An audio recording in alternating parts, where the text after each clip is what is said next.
Before we begin, let us know where you're joining us from today, and please consider subscribing to our channel for more stories that inspire and challenge how we see the world. In a quiet maternity ward nestled in the rolling hills of rural North Carolina, 16 years ago, an extraordinary event unfolded that would forever change the lives of 3 newborns and a couple who would become their family. In a small hospital in a town where everyone knew each other's names, the birth of triplets, already a rare and joyous occasion, sparked whispers that rippled far beyond the ward's walls. These 3 infants, a boy and 2 girls, were born with rich, dark skin, a striking contrast to the pale complexions of their white biological parents. What followed was a story of rejection, love, and the redefinition of family, one that challenges everything we think we know about identity and belonging.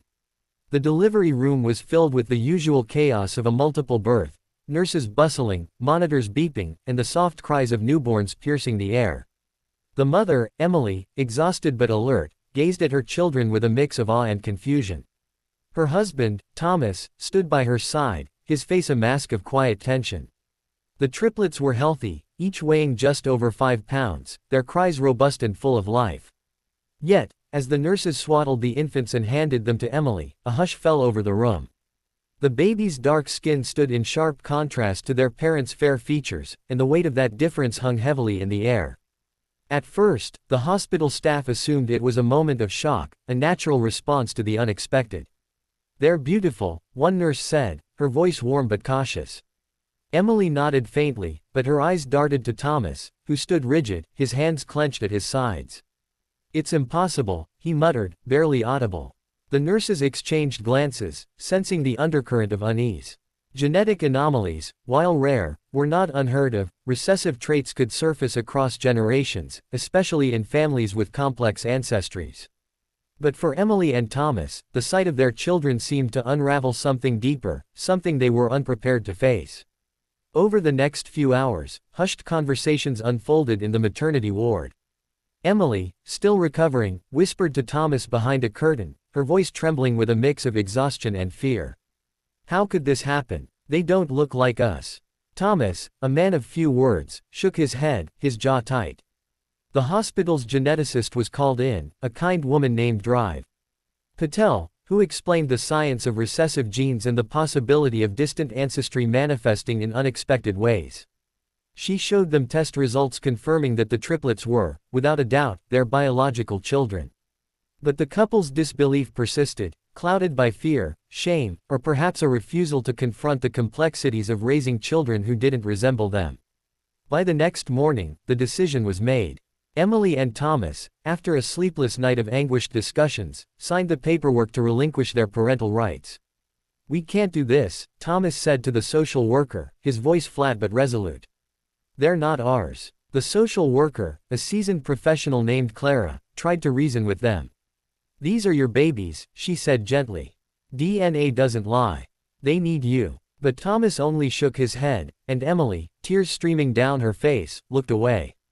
By evening, the couple left the hospital, their footsteps echoing in the sterile hallway, leaving behind 3 tiny lives wrapped in blankets, alone in their cribs. The hospital staff, though accustomed to the unpredictability of their work, were shaken. The triplets, unaware of the storm surrounding their arrival, were cared for with tenderness. Nurses took turns rocking them, singing softly, and ensuring they were fed and warm. But there was a quiet concern among the staff, who would take in 3 infants at once, especially with the whispered rumors of their unusual origins already spreading through the small town. Adoption for triplets was rare, and the story of their abandonment added a layer of complexity. Would anyone be willing to embrace these children, scandal and all? Fate, however, had a different plan.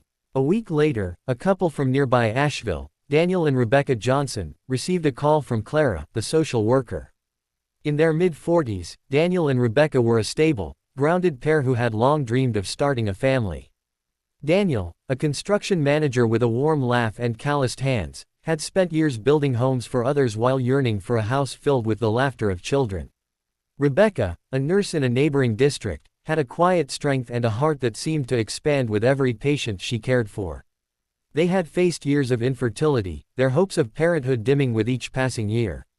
When Clara told them about the triplets, abandoned because of their skin color, Despite being biologically linked to their white parents, Daniel and Rebecca felt an immediate pull.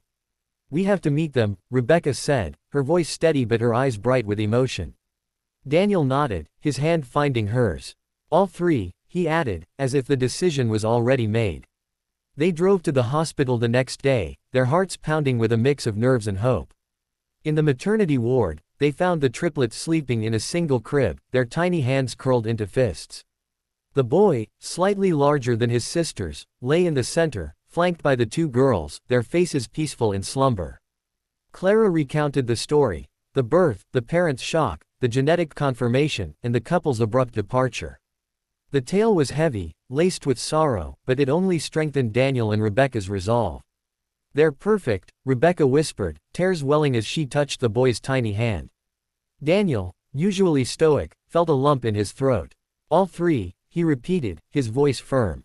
When Clara suggested they might consider adopting just one or two, citing the challenges of raising triplets, Rebecca shook her head. "They belong together," she said. "We'll make it work." Within a month, the adoption was finalized, and the triplets, named Christopher, Jasmine, and Brianna, joined Daniel and Rebecca in their modest home on the outskirts of Asheville, a cozy house surrounded by pine trees and a small garden where Rebecca grew roses. The early months were a whirlwind. Daniel and Rebecca, now in their 40s, adapted to the relentless rhythm of caring for three infants. Feedings at 2 a.m., diaper changes, and the constant hum of lullabies filled their days and nights. The triplets, dark skin, drew curious glances from neighbors, some of whom whispered behind cupped hands. "Are they really theirs?" one neighbor asked another at the local grocery store. But Daniel and Rebecca paid no mind. Their focus was on the children, on the way Christopher's eyes lit up when Daniel sang to him, or how Jasmine's tiny fingers gripped Rebecca's thumb, or the way Brianna's giggles filled the house during bath time. They were a family, and that was all that mattered. As the triplets grew, their personalities began to shine.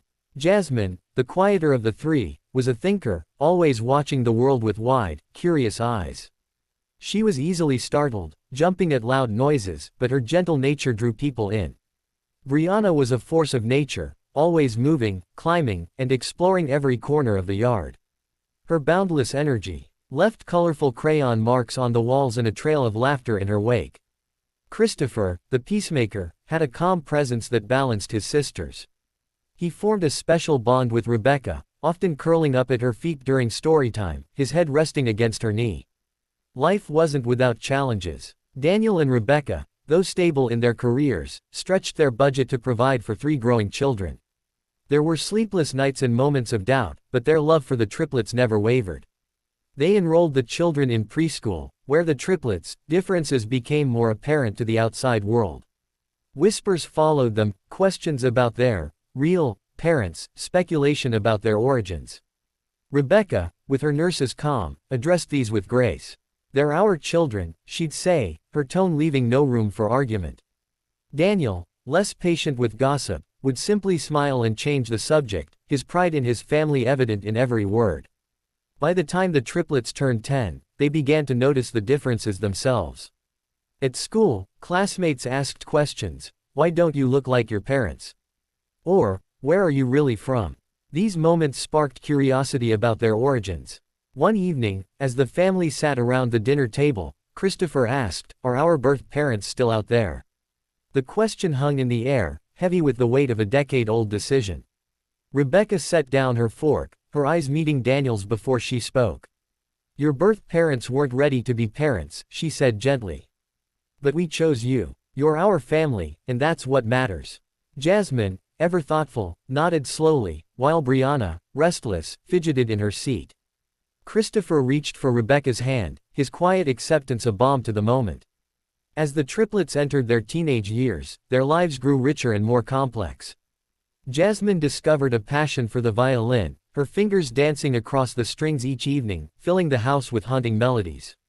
Brianna joined the track team, her speed and determination earning her medals and the admiration of her coaches. Christopher, with his knack for robotics, spent hours in the garage tinkering with circuits and gears, often under Daniel's watchful eye. The siblings, though distinct, shared an unbreakable bond, forged through years of shared laughter, arguments, and late-night talks in their shared bedroom. The community, once skeptical, began to embrace the Johnsons. Teachers praised the triplets' talents, and neighbors stopped whispering, replaced by smiles and invitations to community events. The story of the triplets' origins faded into the background, overshadowed by the undeniable love that defined their family. Daniel and Rebecca, now in their late 50s, watched their children grow with a mix of pride and disbelief. How had these three tiny infants, once abandoned in a hospital crib, become the vibrant, talented teenagers before them? At 16, the triplets stood at the cusp of new horizons. Jasmine had applied to a regional youth orchestra, her dream of performing on a larger stage within reach. Brianna, now a star on the track team, was eyeing college athletic scholarships, her ambition matched only by her determination. Christopher, with his robotics projects gaining attention at school competitions, dreamed of studying engineering. Occasionally, one of the triplets would ask about their birth parents, had they ever reached out. Rebecca would shake her head, her voice gentle but firm. No letters, no calls, she'd say. For the triplets, this was enough. Their lives were full, their futures bright, and their family complete. Evenings in the Johnson household were a symphony of sound. Jasmine's violin, Brianna's excited chatter about her latest race, Christopher's quiet hum as he worked on a new project. At the dinner table, the family shared stories, laughter, and the occasional inside joke, the triplets' voices blending with Daniel and Rebecca's in a harmony born of love. Neighbors, once curious, now saw the Johnsons as an ordinary yet extraordinary family, a testament to the power of choice and commitment.